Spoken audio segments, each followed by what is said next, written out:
The emperor's palace shimmered with marble and gold, but behind velvet curtains and beneath perfumed sheets, a different empire ruled on of lust, control, and unspoken terror. In the heart of ancient Rome, sex was never just pleasure, it was politics, performance, and punishment. Eunuchs whispered secrets, empresses were accused of nymphomania, and young boys were paraded as brides beneath veils. What passed for desire in the imperial court often masked domination. What appeared as consent concealed coercion. On paper, Rome celebrated discipline and virtue, but its rulers indulged appetites that defied law, logic, and even gender. This is not the Rome of statues and togas. This is the Rome of Tiberius's island, Nero's theater, and Elagabalus's transformation. And once inside, there was no safe word. When Augustus emerged from the smoke of civil war to crown himself restorer of Roman virtue, he did so not with bloodied sword, but with the cold precision of legislation. The Lex Julia and Lex Poppaea Poppaea were not simply laws, they were performances, etched into stone to declare a rebirth of moral purity, while beneath the marble façades, desire pulsed in private chambers unbothered by decree. These laws punished adultery with exile, rewarded childbearing within marriage, and turned the emperor into the high priest of sexual restraint. Yet the irony was as stark as the marble busts that bore his image. Augustus exiled his own daughter Julia for violating the very codes he himself had championed. Her body made into a cautionary tale, a political sacrifice to the altar of appearances.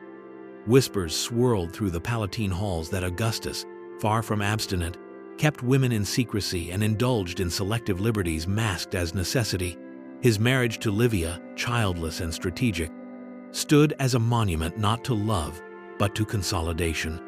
In the public eye, he crafted the image of a patriarchal Rome cleansed of excess, but in truth, he had simply pushed the vices behind heavier doors guarded not by soldiers, but by decorum, rumor, and carefully calibrated silence. The emperor, cloaked in the language of duty, understood that control over sexuality was not just moral, it was political. To legislate intimacy was to penetrate the private soul of the republic, replacing it with a regime where virtue was no longer a personal ethic, but a spectacle to be performed and policed. His laws created a paradox, a society obsessed with image, where prostitutes were taxed, unmarried men were fined, and women bore children not from passion, but to comply. The result was a Rome that legislated desire into corners, giving rise to brothels, coded art, and secret trysts that thrived in the shadows of the forum. Augustus did not eradicate lust. He institutionalized its denial, weaponized its exposure, and canonized its punishment. The erotic became not extinct, but exiled. And in doing so, he laid the groundwork for every emperor who followed men who would take the same laws of chastity and twist them into nets, binding the empire not with virtue, but with fear of being caught without it. The Rome Augustus built was draped in marble robes, but if you peeled back the folds, you would find a body straining under the weight of repression, swollen with contradictions. What Augustus truly birthed was not moral clarity, but a new Roman theaterone where vice played behind curtains, and virtue was merely the mask that the empire wore. Far from the Senate's reach and cloaked in the blue silence of the Tyrrhenian Sea, the Emperor Tiberius fled the scrutiny of Rome and erected a private kingdom atop the cliffs of Capri, a place where marble villas clung to the rock like barnacles, and the cries of seabirds mingled with whispers of unspeakable acts. Here, amid the sun-drenched isolation, the second emperor of Rome began to unravel the thin veil Augustus had drawn over imperial appetite. The sources are stained with bias, yet their consistency cannot be dismissed. Suetonius, Tacitus, and Cassius Dio all speak of grotesque indulgence, of young boys trained as analysts, of children forced to perform in obscene pantomimes for the emperor's decaying pleasure, of a man who, bloated with paranoia and power, turned sex into ceremony and suffering. Whether true or mythologized, the stories capture a deeper truth. Capri was not just a retreat, it was an empire without witnesses. No Senate eyes, no public decorum, only guards, slaves, and those too young to testify. Tiberius, once a reluctant ruler, became a ghost emperor, ruling through letters and terror while bathing in his own dissociation. He renamed rooms in his villa after sexual acts, filled grottos with erotic mosaics, and is said to have watched silently as those who displeased him were hurled from cliffs into the sea below. The line between desire and destruction blurred. In this floating palace, no one said not because they agreed, but because fear replaced resistance. Still, historians warn us, these tales may have served a narrative, blackening Tiberius posthumously to sanitize the reign of those who followed. But even if exaggerated, what remains chilling is how easily such horror was believed, how effortlessly the Roman mind accepted the idea of an emperor who fed on innocence and hid behind stone walls while his empire rotted with silence. Capri became a symbol not just of Tiberius, but of what happens when imperial power escapes the tether of public accountability. It was not pleasure, but pathology given latitude. The boy emperor became the ogre in the cave, the face behind the curtain, a cautionary tale whispered by senators and slaves alike. This is what happens when power isolates, when flesh becomes currency, and when Rome, in its hunger for order, gives its emperors too much leash. And so, Capri remains, windswept and lovely, a ruin kissed by sunbut for those who know its history. The stones still echo with ghostly laughter and the imagined sobs of those who were never meant to be remembered.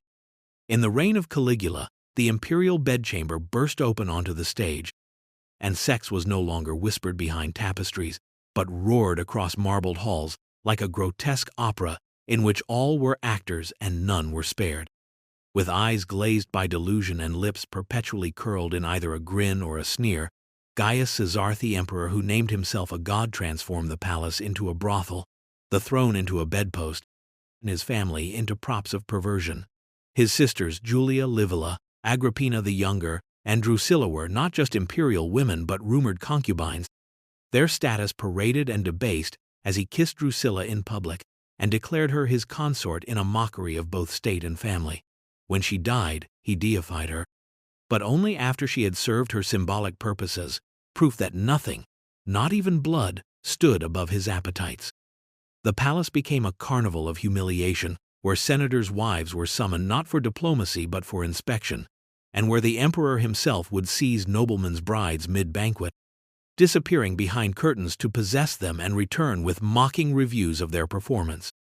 He auctioned nights with his own family, turned the Palatine into a gilded brothel, and ordered the construction of a temple to himself, where sacred rites were indistinguishable from staged debauchery.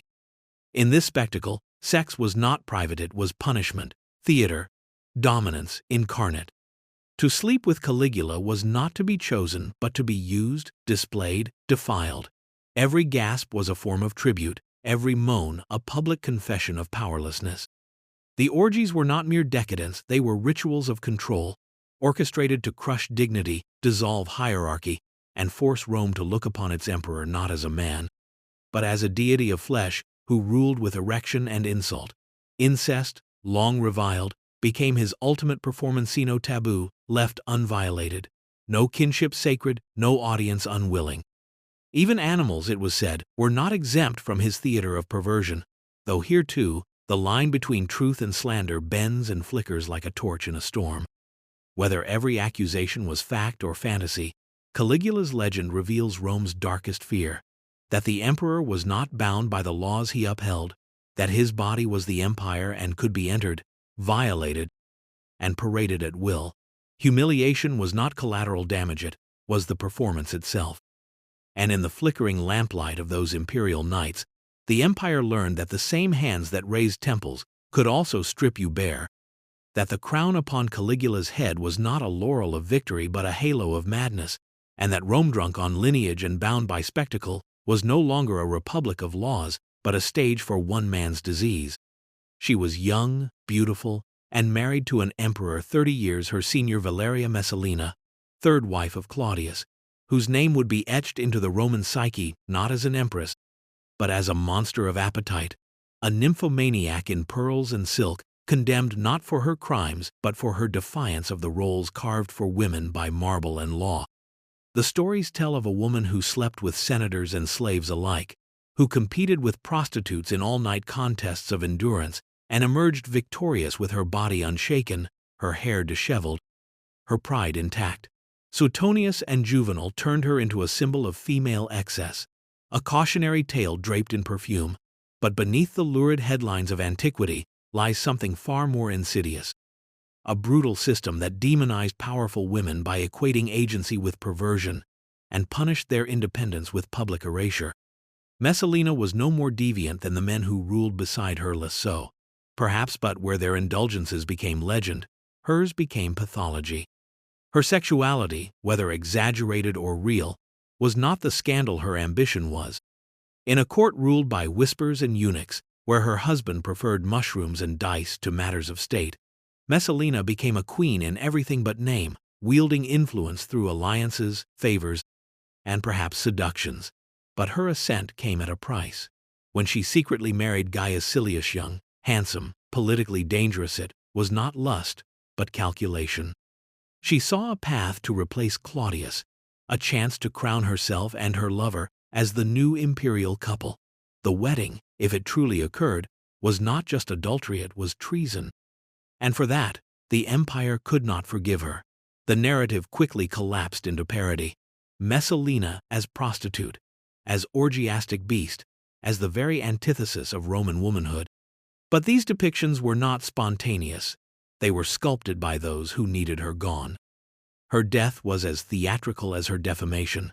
Dragged into the gardens of Lucullus, weeping and half-clothed, too frightened to take her own life, she was stabbed by a soldier after her executioner hesitated, the Empress of Rome bleeding into the earth like a servant. Her body, like her legacy, was stripped of dignity. Claudius cold, remote, perhaps complicit ordered her name erased from inscriptions, her statues toppled, her memory expunged. But Rome remembered, as Rome always does, and not with fairness. Messalina became a myth, a slur, a shorthand for dangerous women who dared to enjoy sex, to wield power, to outmaneuver men. In truth, her story reveals not just one woman's downfall, but an empire's paranoia, a fear that women, when freed from control, might rule not with softness, but with fire. And so she was scapegoated, not for who she was, but for what she threatened to become, a mistress not just of bodies, but of Rome itself. In the twilight of Julio-Claudian rule, Rome ceased to be an empire and became a stage, and at its center stood Nero adorned in diadem and silk, his face powdered, his voice trembling with theatrical devotion as he married not a noble woman, but a castrated boy named Sporus, veiled and crowned as empress in a mock ceremony that mocked both matrimony and monarchy. This was not love, nor even lust. It was a spectacle of identity, dismembered and reassembled beneath imperial whim. Sporus, robbed of his manhood, was paraded before the Senate and plebeians alike, kissed in public, addressed as Sabina after Nero's dead wife, and forced to inhabit the role of consort in a performance from which he could never exit. Yet this grotesque theater did not end with Sporus. It was merely an act in Nero's grander tragedy of gender and power. The emperor cast himself in the roles of both aggressor and victim, commissioning plays in which he reenacted Greek myths with disturbing literalness, forcing prisoners and slaves to act out rapes and murders while he sang, wept, or took their place. In one notorious reenactment of the abduction of Persephone, Nero played the violated maiden, shrieking in false innocence as an actor mimed her assaultex, except the pain was real, the screams rehearsed, the bodies beneath the stage not made of wax but of flesh. He blurred the lines between myth and mania, between artifice and atrocity, until the audience no longer knew whether they watched theater or confession. Gender, under Nero, was not fixed but flayed. He wore women's clothes as freely as armor, painted his face for performances, and then wiped it clean to sign death warrants. Yet he was not celebrated for fluidity. He was feared for unpredictability, for the way he turned identity into tyranny.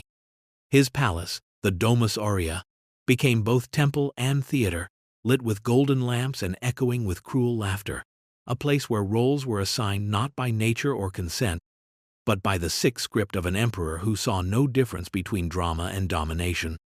To question his whims was to invite a place in his next production, perhaps nailed to a cross, perhaps sewn into the costume of a mythological beast and torn apart by dogs in a public arena. The cruelty lay not only in what Nero did, but in how he made others watch, applaud, and pretend that the horrors unfolding were acts of art, not crimes. Sporus, forever trapped in the costume of a dead woman, would later attempt suicide rather than be forced into yet another parody of femininity under a different ruler. And so Nero's legacy remains not just one of fire and madness, but a violated form of gender turned into a spectacle, of performance sharpened into punishment, of a Rome where the line between emperor and actor, between consent and command, between self and spectacle, burned to ash under the golden ceiling of the world's most dangerous stage. In the courts of Rome, innocence was not shielded but selected, not spared but sculpted to suit the contours of power. And under the gaze of emperors cloaked in divinity, the young boys with downy cheeks, slaves with wide, unblinking eyes, eunuchs robbed of their futures became ornaments, offerings, and instruments of pleasure in a world where the very concept of consent dissolved beneath imperial will. The emperor's desire was law, and no law existed to protect those too small to resist. In this legal and moral vacuum, grooming was not a hidden crime but a process woven into the architecture of the court, where beauty meant currency, and proximity to the throne meant surrendering to the appetites of those who ruled. Boys like Pythagoras, the freedman whom Nero would later wed in a reverse ceremony with Nero playing the bride, or Claudius's favored slave Polybius, or Elagabalus's endless rotation of boy lovers, were not chosen for their minds but for their malleability, their smoothness, their silence. These youths, often plucked from provinces or purchased from the marketplace, were trained in music, manners, and submission, presented as gifts, shaped as vessels, stripped of voice and volition. Their smiles required, their suffering undocumented. The court became a garden of curated flesh, where the line between child and concubine blurred beneath layers of perfume and silk. The absence of legal protections was not oversight, it was design. Roman law, obsessed with property, saw the young bodies of slaves and the sexually ambiguous flesh of eunuchs as extensions of their masters' rights. To penetrate was to possess. To command pleasure was to prove dominance. Silence reigned, enforced by wealth, fear, and the understanding that resistance led to punishment, exile, or quiet disappearance. Stories of imperial favorites often arrive to us shrouded in poetic euphemism, beautiful pages, cherished attendants, trusted companions, but beneath these phrases lies a reality of exploitation barely concealed. The boy lovers were seen, even in their own time, as living luxuries, decorations with trembling hearts, and though some may have climbed the ladder of influence, their ascent was stained with what they had to endure. The culture of the court did not just tolerate grooming, it aestheticized it, turning the erosion of innocence into a refined ritual masked by poetry, art, and philosophical justification. Philosophers like Seneca condemned such indulgence in veiled terms, but rarely named the crimes outright. And so it continued, this slow, ceremonial theft of childhood, bathed in oil, dressed in linen, and fed to power as tribute. In the shadows of the throne room, where marble gleamed and golden lamps flickered, emperors reclined while boys poured wine, strummed lyres, and bent their bodies to fulfill fantasies they were too young to understand. The cruelty was not only in the acts, but in the illusion of normalcy, pretense that this was refinement, not ruin. These were not love stories, they were erasures, and Rome, blinded by opulence, etched them into history not as tragedies, but as tastes. In the Empire of Rome, where dominance was sculpted into marble and hierarchy etched into skin, no figure embodied the politics of possession more tragically than the eunuch, a man unmade, a servant stripped of time, lineage, and future, transformed into a living monument of loyalty through the blade of mutilation. To castrate was not merely to remove it, was to reshape, to assert eternal control, to declare that the emperor's desire reached not only into a man's present, but into every unborn possibility he carried. Eunuchs were paradoxes made flesh, at once victims and weapons, degraded and exalted, humiliated and indispensable. In the imperial household, they served as bedchamber guards, concubines, spies, messengers, and occasionally lovers, trusted precisely because their altered bodies posed no reproductive threat. Their desires were presumed extinguished, and their dependence was absolute. They became the ultimate instruments of imperial pleasure and paranoia, their absence of virility mistaken for absence of will. Yet even in this presumed neutrality, their presence seethed with meaning. To possess a eunuch was to flaunt the power to shape men into tools, to remove identity with surgical finality. The act itself, whether performed in childhood or just before puberty, was shrouded in blood, and silence often illegal, always cruel, sometimes botched. Some bled to death. Others lived, but not untouched. The court required them to move gracefully, speak softly, and obey without pause. Their very existence became choreography in a dance of control. Emperors surrounded themselves with these ghostly figures not out of mercy, but because eunuchs could be trusted not to seduce, not to sire, not to rival. They were seen as bodies emptied of ambition, yet paradoxically filled with utility. Elagabalus kept whole cadres of them, their presence both erotic and ceremonial. Domitian and Hadrian used eunuchs as administrators and attendants, symbols of intimacy and submission. The economics of desire flourished around their flesh, captured as boys, traded at grotesque premiums, and kept in golden cages where even their suffering was framed as refinement. They were gifted in triumphs, mourned in whispers, and discarded when their usefulness waned. Their voices, high and soft, echoed in the corridors of marble where no child would ever carry their name. And yet they were not invisible, they were curated. Their hair curled, their robes rich, their bodies perfumed, they became the human proof of Rome's ability to command not just armies, but anatomy. To remove a man's ability to father was to remove his independence, to break the natural cycle and install a new own devotion not to blood, but to the emperor alone. In this twisted equation, loyalty was harvested through loss. The empire's obsession with legacy produced men with none, beings engineered to orbit a single sun, the imperial will.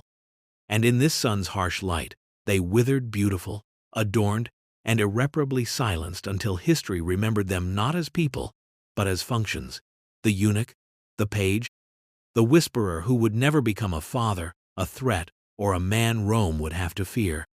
Beneath the polished veneer of imperial virtue, behind temple columns and atrium mosaics, the true language of Roman desire was painted, carved, and struck into bronzonate in the open rhetoric of Senate scrolls, but in the flickering shadows of candlelit chambers, in private villas and hidden corners where frescoes moaned silently through time. In these secret galleries of flesh, Rome told stories it could not speak aloud, and the body became both scripture and shrine. Erotic art, far from taboo, was embedded in the walls of elite homes' bedchamber ceilings adorned with copulating gods, bathhouses decorated with nymphs ravished by satyrs, and private triclinia alive with scenes of oral, anal, and group sex that blurred the line between mortal and divine. In Pompeii, the lupanar brothel preserved rooms where each doorframe bore an imagined erotic menu to instruct or entice, while homes like the Villa of the Mysteries contained mythic rituals saturated with sexual subtext. This was not merely decoration, it was instruction, control, celebration, and, at times, soft coercion. For the elite, owning such imagery signaled not shame but sophistication. To display Venus riding Mars or Pan coupling with a goat was to declare one's mastery over appetite, mythology, and cultural polish. But the empire's obsession extended beyond pigment. Spintryesimal bronze tokens, stamped with sexual acts on one side and numerals on the other, passed hand to hand like whispered secrets. Their purpose remains debated. Were they currency for brothels? Entry tokens for bathhouse alcoves? Souvenirs from elite orgies? Whatever their use, their imagery was unflinching. A woman bent over with two men behind, a man performing cunnilingus, lovers entangled with limbs askew, each act catalogued, repeated, ritualized. These were Rome's pornographic scriptures, passed in plain sight, carried in pockets and purses as silent admissions of desire. Even in death, the erotic followed. Tombs depicted couples locked in embrace or offered euphemistic inscriptions to lovers long forbidden. The emperors themselves commissioned art not just of conquest, but of carnality. Hadrian's obsession with Antinous rendered in marble curls and languid gazes, Nero's private stage adorned with sexual tableaux, Caligula's dining rooms echoing the poses found on coinage. And then there were the secret rooms vaulted beneath villas, buried in time where the walls were saturated with the sighs of the past.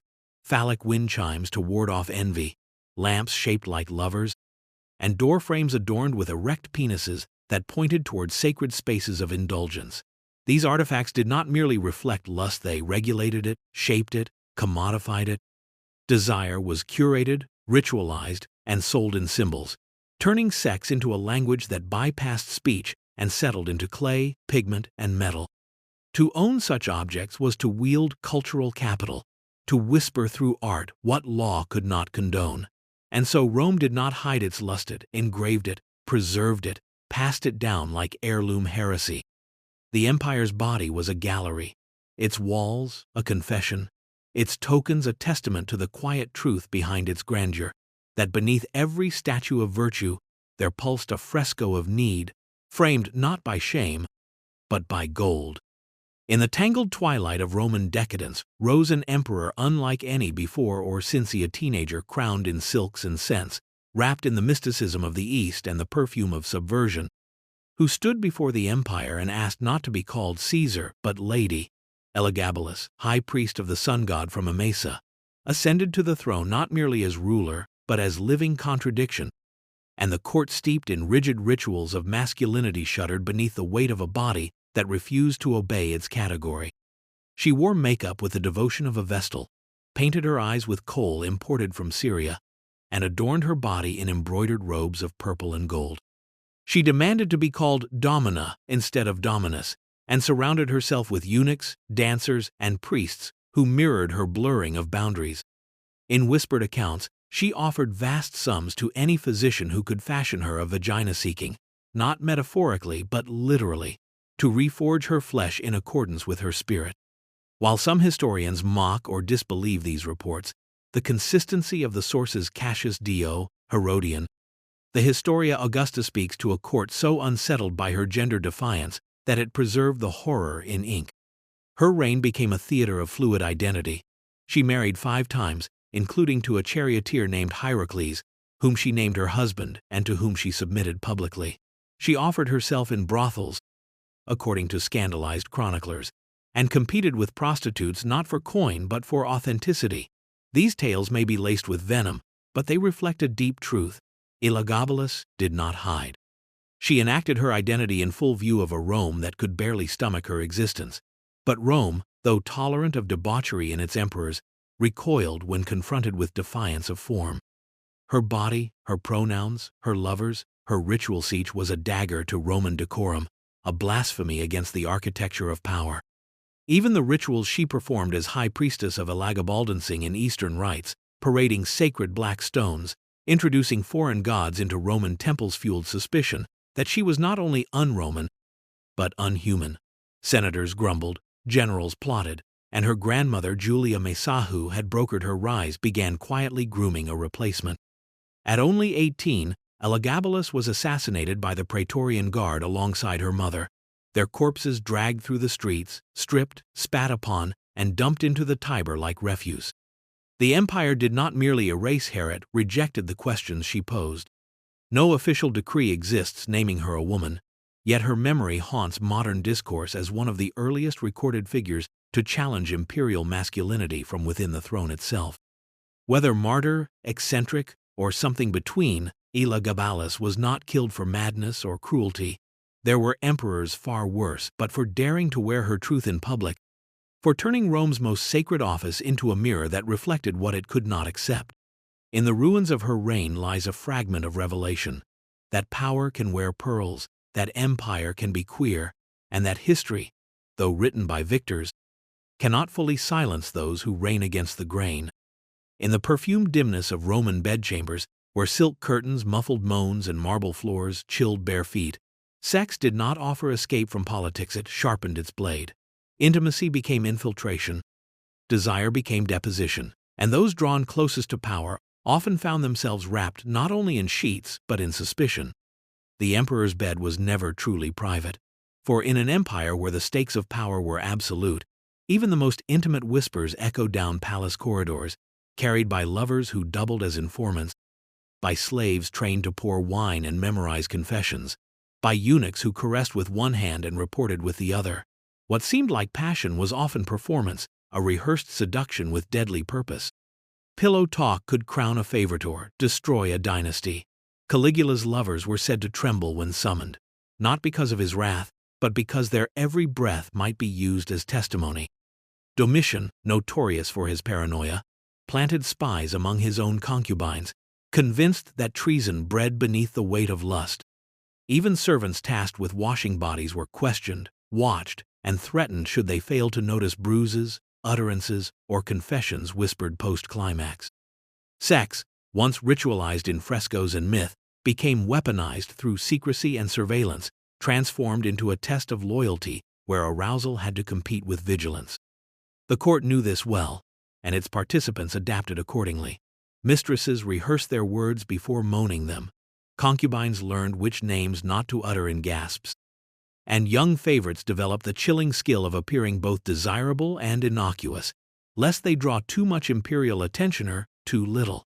Trust was a currency no one could afford. Those who failed to mask their political leanings in bed might awaken to find their lovers vanished, tortured, or declared enemies of the state. Agrippina, mother of Nero, famously used her sexuality as both shield and sword, allegedly seducing her way through a web of alliances only to be undone by a son who learned too well the price of letting intimacy override calculation. Sex did not soften the empire's brutality, it intensified it, placing vulnerability in the jaws of ambition. Even within imperial marriages, betrayal loomed like a shadow. Claudius, mocked for his docility, was blindsided by Messalina's supposed treason. His trust in their marriage bed gave her freedom to orchestrate a parallel court of her own until her secrets collapsed in on her. Senators whispered of affairs not with shame but with calculation, knowing that the right lover could open palace doors and the wrong one could close them forever. The act of lying with an emperor did not elevate.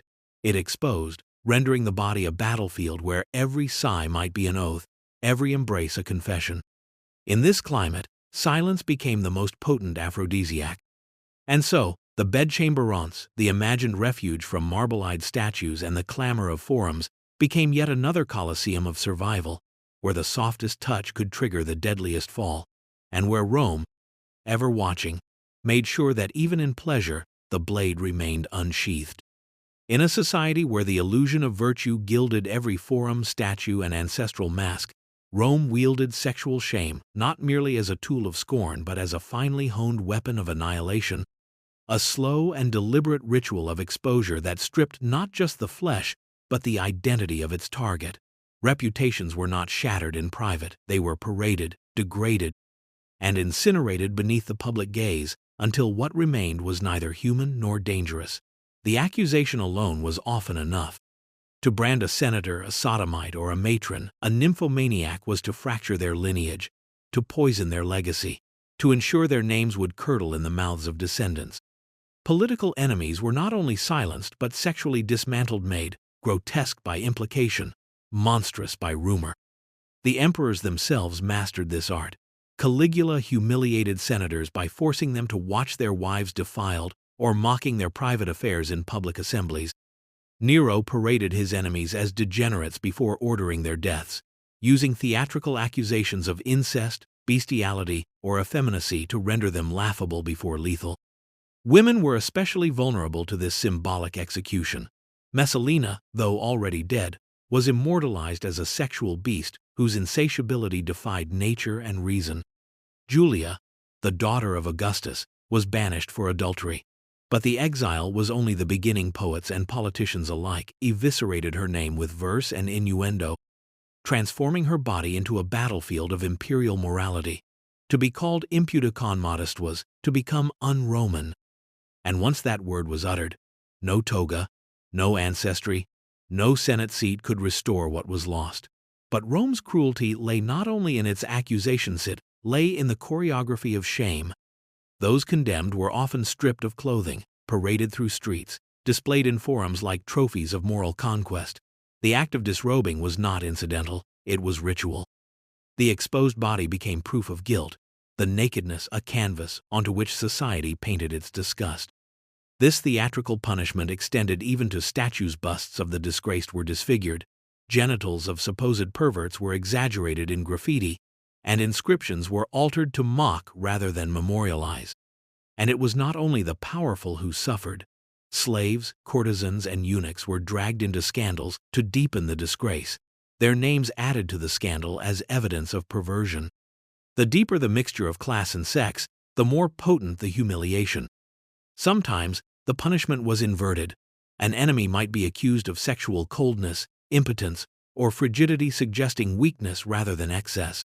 For in Rome, deviation from the norm, too much lust or too little, was equally damning. In the end, the goal was not justice but erasure through disgust. To be mocked was to be dissolved. And so, public shame became Rome's most elegant execution. No blood spilled, no blade raised, only laughter, whispers, and the slow, excruciating striptease of one's public self. It was not just reputation that died, it was memory, and the hope that one might ever be remembered as more than the sum of slanders carved into the walls of a once admired name. The Rome we inherit is not the Rome that was, it is the Rome that survived in ink, and the bodies of its emperors, now dust and rumor, have been rewritten not in flesh but in narrative. Their desires embalmed by authors who hated them, feared them, or needed them monstrous to sanctify the present. Suetonius, Tacitus, Cassius, Diothenes were not neutral scribes but sculptors of reputation, chiseling emperors into grotesques whose appetites served as both condemnation and cautionary tale. In their hands, sex became the language of downfall, a shorthand for tyranny, madness, and divine disfavor. Tiberius is remembered not for administrative reform, but for his analysts and swimming boys on Capri. Caligula's cruelty is inseparable from tales of incest and brothel palace orgies. Nero's arson is second only to his supposed marriage to a eunuch. Elagabalus Young, foreign gender defiantis, not framed as a religious reformer or political anomaly, but as a deviant priestess in drag, unfit for rule because of how she dressed, how she loved, how she dared to exist. These stories, lurid and theatrical, reflect less about the emperors themselves and more about the anxieties of their successors and chroniclers. Sexual deviance, in these texts, becomes moral shorthand, a way to collapse complexity into condemnation. To accuse an emperor of perversion was not simply to report behavior, it was to explain his fall, to rationalize the chaos of civil war or the brutality of assassination. The empire's collapse, the burning of villas, the purges and poisonings, all were made tolerable if the corpse left behind was also a monster in bed. In this moral architecture, good emperors ruled with discipline and restraint. Bad emperors lost themselves in lust. But this binary is itself a construction, and modern historians increasingly interrogate these texts not for truth, but for intent. Suetonius, with his gossipy tone and love for scandal, admits to including unverified rumors for the sake of completeness. Cassius Dio, writing in Greek decades or centuries after the events, filtered his history through the values of a senatorial class, often hostile to emperors who curtailed their influence. Their accounts read less like court records and more like moral dramas, each act of penetration symbolizing an act of political violation. The imperial body becomes allegory. To sleep with slaves is to desecrate hierarchy. To take male lovers is to feminize the state. To wear silk or makeup is to unman the republic itself. And so we are left with narratives that flatten complexity into obscenity. The truth, if it exists, lies somewhere between marble and manuscript. It is possible that Tiberius was guilty of every depravity ascribed to him, or that he was a reclusive, bitter man smeared by those who profited from his isolation. What matters is that Rome remembered him as the former, because it needed him to be so. The history of imperial sex is thus not just a record of what was done, but a mirror reflecting what Rome could not forgive, what it feared might return, and what it needed to believe about power, punishment, and the perils of ungoverned flesh. By the time the imperial body began to rot, so too did the empire it embodied. For in Rome, the ruler was not simply a man but a mirror, his flesh, reflecting the strength or sickness of the state itself. And as emperors grew swollen with indulgence, pocked with disease, twisted by paranoia, and lubricated by endless gratification, the court transformed from an engine of administration into a theater of decay, where pleasure curdled into pathology, and the empire's boundaries dissolved as surely as the skin of its sovereigns. The signs were more than metaphor. Nero's bloated frame, hidden beneath draped silks, became a stage upon which theatrical cruelty and physical dissociation collided. Commodus, obsessed with his own musculature, turned his palace into a gymnasium, while syphilitic sores spread through elite circles like rumors, a slow rot gnawing at the architecture of Roman pride. Elagabalus's powdered face and painted lips were not just scandalous, they were interpreted as symptoms of an empire unable to assert masculine order, unable to command its own limbs. The body politic, once defined by virtue and conquest, was now soft, perverse, hemorrhaging stability from its orifices. The imperial court, once armored in marble and discipline, now festered behind drawn curtains, hosting feasts where vomit followed gluttony, where boys were passed like goblets, and where the diseases of excess were denied even as they bloomed beneath tunics. Senators began to look outward, not toward expansion, but toward retreat, sensing that what lay within the palace was no longer the heart of Rome but its infection. Sex, once celebrated as the sign of divine favor and dynastic fertility, had become its opposite, a performance of impotence, a ritual of decline. The emperors no longer fathered heirs they adopted, manipulated, or died childless. Their unions were sterile, their lusts ravenous but fruitless. Wombs were empty, phalluses numbed by repetition, and no law could police the seepage of vitality from the state. Even the gods seemed to look away. Priests once invoked Venus with pride. Now they whispered her name like a curse. Disease crept in both through bodily fluids and bureaucratic fractures. Corruption festered, borders weakened, legions rebelled. The center no longer held because the center was no longer clean. The Roman ideal of virility of the disciplined, upright citizen soldier gave way to the image of the reclined, perfumed emperor, murmuring commands between bites of honeyed dormice and bouts of melancholy. The empire grew fat and brittle, expansive but hollow, decadent but directionless. And through it all, the rot of the body, the literal pus of infection, the stink of unchecked indulgence served as metaphor for a republic long dead and an empire that refused to admit it. Flesh, in its hungers and its failures, became prophecy. As the emperors collapsed from within, so too did the walls they once guarded. Rome did not fall to sword-sit, melted, like a fevered body, burning from the inside until no physician, no prayer, no pleasure could save it. The imperial body had once birthed law and legacy. Now it birthed only decay.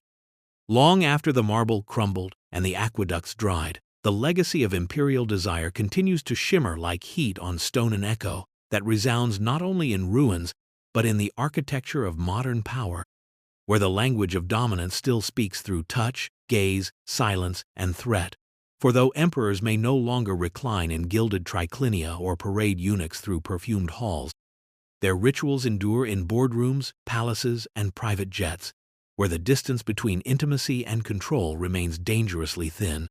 Rome taught us that when power centralizes absolutely, the body becomes the first territory conquered, the first tool wielded, the first casualty dismissed. Its emperors wrote laws about virtue while violating children behind locked doors, punished women for disobedience while keeping concubines like currency, and redefined gender not as identity but as spectacle to be consumed, mocked, or executed. And in that contradiction lies a blueprint of how authority, when unchecked, turns inward, feeding on the flesh of its subjects and eventually on itself. Today, the same choreography plays out, cloaked in modern robes.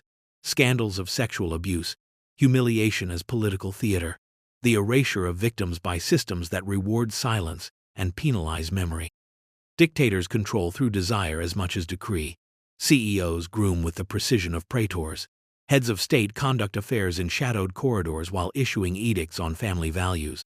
The tension between private transgression and public virtue, so expertly manipulated by Augustus, has become a staple of modern leadership, a dance of denial choreographed to protect not morality, but the myth of control. And even in democratic societies, where law promises protection, the legacy lingers in how we judge bodies, how we shame, how we forgive the powerful and forget the powerless. The frescoes of Pompeii have become clickbait. The whispers of eunuchs are replaced by NDA clauses, but the structure remains. Sex as leverage, shame as strategy, consent as a luxury unevenly distributed. Rome did not fall because of its lust, but because it believed itself immune to the consequences of indulging it without restraint, without reflection, without accountability. And so we ask not just of the emperors, but of ourselves, what becomes of intimacy when it is suffocated by surveillance, when it is weaponized to silence, when love is replaced by loyalty tests and vulnerability by submission? What happens when desire answers not to affection but to authority? Who survives when the bed becomes a battleground and pleasure a prelude to punishment? In tracing the arc of Rome's imperial appetite, from the veiled depravity of Tiberius to the theatrical dissolution of Elagabalus, we confront a truth that remains as terrifying as it is familiar: that when sex becomes a weapon of empire, it leaves no body untouched, not the lover, not the bystander, not even the one holding the blade.